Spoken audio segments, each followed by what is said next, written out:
राज्यपाल महोदय ने जो अभिभाषण इस सदन में प्रस्तुत किया है और प्रदेश कांग्रेस कमेटी के अध्यक्ष गोविंद सिंह जी डोटासरा ने जो धन्यवाद प्रस्ताव प्रस्तुत किया है, मैं उसके प्रति अपना समर्थन व्यक्त करते हुए अपनी बात रखना चाहूंगा। माननीय सभापति महोदय, पिछले 3 साल में जितना काम अशोक गहलोत साहब की सरकार ने किया है, महामहिम ने इसमें जो उल्लेख किया है वो उससे भी कम है। इस सरकार के कामकाज के बारे में और बहुत कुछ लिखा जा सकता था। माननीय सभापति महोदय, मैं आपके सामने निवेदन करूंगा, प्रजातंत्र के अंदर किसी भी सरकार के कामकाज के बारे में निर्णय जनता करती है और जनता के माध्यम से सरकार को पता चलता है कि ये काम उनकी सरकार किस तरह से कर रही है। राजस्थान के अलग अलग जिलों के अंदर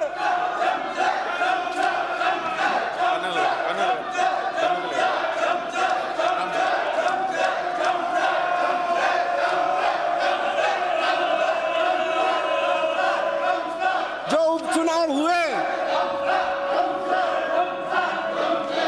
जो लोग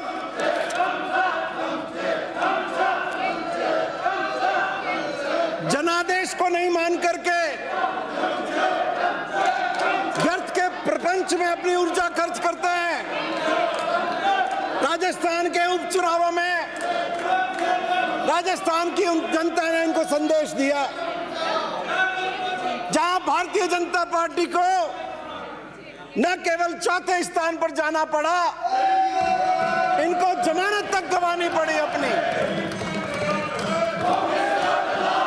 और इनकी आपसी लड़ाई का आलम यह रहा कि इनकी सरकार के एक पूर्व मंत्री के बहकावे में आकर पूर्व मुख्यमंत्री वसुंधरा राजे के बेटे के निवास पर भारतीय जनता पार्टी के प्रदेश अध्यक्ष के इशारे पर पथराव किया गया।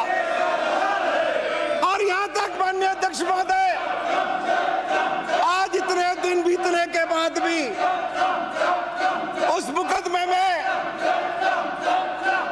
जांच समिति ने कोई कार्रवाई नहीं की। मैं आपके से निवेदन करूंगा,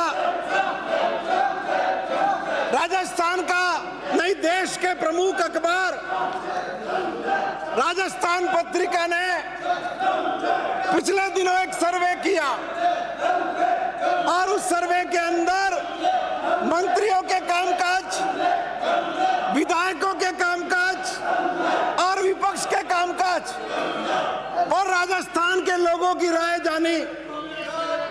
माननीय सभापति महोदय, मुझे बहुत आश्चर्य है कि देश के प्रमुख अखबार राजस्थान पत्रिका के द्वारा इनको आईना दिखाने के बाद भी ये सुधरने का नाम नहीं ले रहे हैं। राजस्थान पत्रिका के उस सर्वे में माननीय सभापति महोदय क्या कहा गया, मैं आपके सामने निवेदन करूंगा। माननीय नेता प्रतिपक्ष, कृपया अपने सदस्यों से कहें कि वो आसन को संबोधित करें। नहीं, बिल्कुल नहीं करेंगे। कृपया आसन को संबोधित करें। उधर मत देखिए, आप इधर देखिए, आप सारे के सारे, ये क्या मजाक है? संसदीय परिवारों को निर्माण करें, आप इधर देखिए। श्री संयम लोढ़ा। राजस्थान पत्रिका लिखता है, 15वीं विधानसभा विपक्ष की भूमिका को लेकर मेगा सर्वे। और राजस्थान पत्रिका ने लिखा, विपक्ष ने अपने कामकाज से जनता को प्रभावित नहीं किया, पिछले 3 साल में राजस्थान में विपक्ष जनता की उम्मीदों पर खरा नहीं उतरा। सर्वे में 66% से अधिक लोगों ने माना कि विपक्ष जनता की आवाज नहीं बन सका। 68% से अधिक लोगों का मानना है कि विपक्ष जनहित के मुद्दों पर राज्य सरकार को विधानसभा में घेरने में पूरी तरह से नाकामयाब रहा। इतना ही नहीं, सर्वे में शामिल आधे लोगों ने यह कहा, माननीय सभापति महोदय, कि सरकार को गिराना विपक्ष का एकमात्र मकसद रहा। 53% लोगों ने कहा कि उनको कोई उम्मीद नहीं है कि आने वाले वक्त में भी बीजेपी के लोग अपनी कोई भूमिका निभा सकेंगे। माननीय सभापति महोदय, जिन 5 बिंदुओं पर सर्वे में राय सामने आई, मैं आपके माध्यम से राजस्थान की जनता के सामने रखना चाहता हूं। क्या विपक्ष जनता की आवाज बन पाया? 67% लोगों ने कहा नहीं। क्या विपक्ष जनहित के मुद्दों पर राज्य सरकार को विधानसभा में घेरने में कामयाब रहा? 69% लोगों ने कहा नहीं। कोरोना काल में क्या विपक्ष ने सरकार के साथ मिलकर के जनता की मदद की?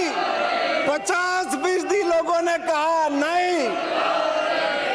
और माननीय सभापति महोदय, क्या सरकार को गिराना विपक्ष का असली मकसद था? 51% लोगों ने कहा कि बीजेपी सरकार को गिराना चाहती थी। इतना ही नहीं, माननीय सभापति महोदय, जो 5वां सवाल राजस्थान पत्रिका ने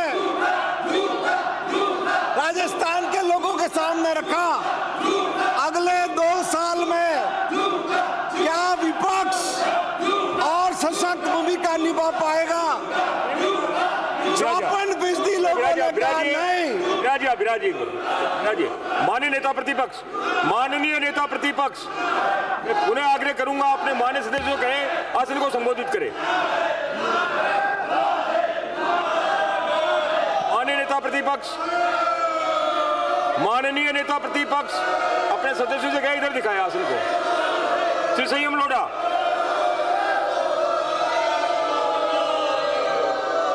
तो माननीय सभापति महोदय, मैंने आपके सामने निवेदन किया कि किस तरीके से राजस्थान पत्रिका ने भारतीय जनता पार्टी के नाकारापन, भारतीय जनता पार्टी के निकम्मेपन, भारतीय जनता पार्टी की दिशाहीनता को उजागर किया। और इन 3 साल में भारतीय जनता पार्टी ने राजस्थान के लोगों को अपने कर्म से किस रूप में हताश किया, वो राजस्थान पत्रिका ने एक आईना दिखाया। अब माननीय सभापति महोदय, महामहिम राज्यपाल के अभिभाषण के बिंदु संख्या 80 के माध्यम से मैं अपनी बात शुरू करूंगा। हमारे संविधान निर्माता बाबा साहब भीमराव अंबेडकर ने कहा था, सभी मनुष्य एक ही मिट्टी के बने हुए हैं और उन्हें यह अधिकार भी है कि वे अपने साथ अच्छे व्यवहार की मांग करें।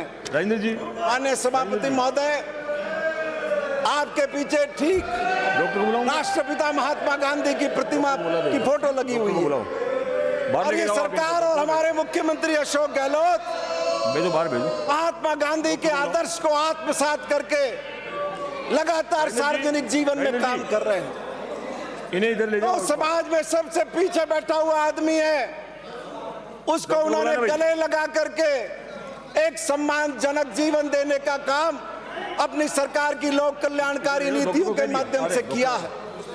अन्य सभापति महोदय, चेंबर में ले जाओ चेंबर मैंने में। कल ही कहा था कि अरे खड़े मत रखो उनको, वो उम्र दराज है, बैठ जाओ, तो माने नहीं। लेटाओ आप एक बार उधर। राजेंद्र उनकी जी तबीयत खराब हो गई, आज फिर तबीयत खराब हो गई। माननीय सभापति महोदय, लेकिन अशोक गहलोत की सरकार इनका भी ध्यान रखेगी चेंबर में ले जाओ एक बार। और इनको ले जाने के लिए गाड़ी बुला ली गई ले है जाओ आप इनको। और ये व्यवस्था की जा रही है कि इनका ठीक से इलाज हो। अब मैं आपके माध्यम से निवेदन करूंगा, ले जाओ आप इनको। इस सरकार ने राजेंद्र जी, एक के बाद एक राजेंद्र जी भेजना इधर। लहरों का सामना किया। डॉक्टर को मैंने बुलाया, इनको चेंबर में लेके क्यों नहीं जाते आप हैं? आप इनको मैं बुला लिया डॉक्टर को, आप इनको चेंबर में लेके जाओ। पीछे चेंबर में ले जाओ, डॉक्टर को बुला लिया, चेंबर में ले जाओ आप पीछे। हाँ चेंबर में ले जाओ, पीछे नेता प्रतिभा वहाँ चेंबर में ले जाओ आप इनको। चेंबर में ले आप, चेंबर में ले।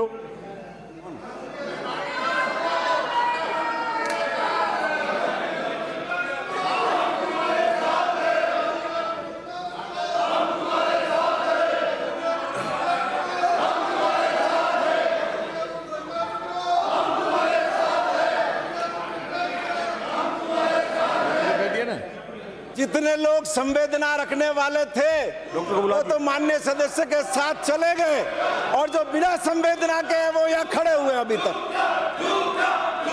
माननीय सभापति महोदय,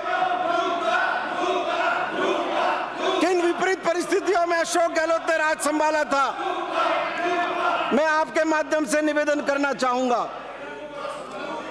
भारतीय जनता पार्टी की सरकार ने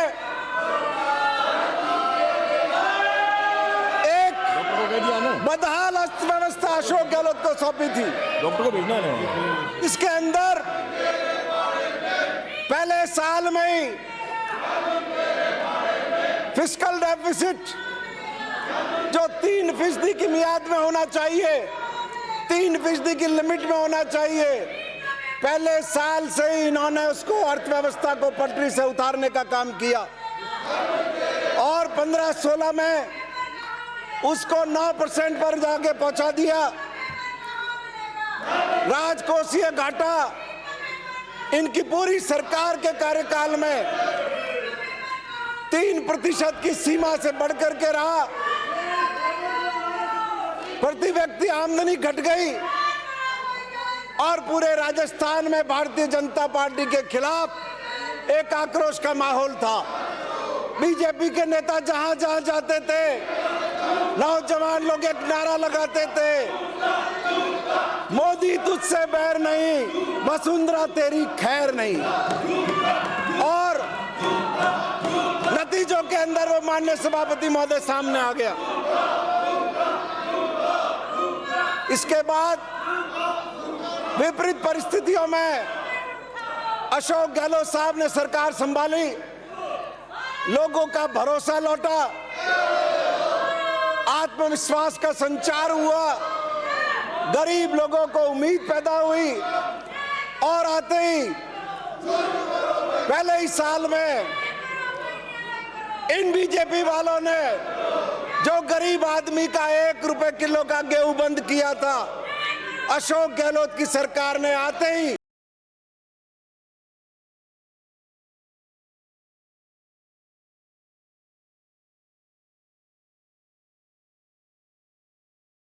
किलो गेहूं चालू किया।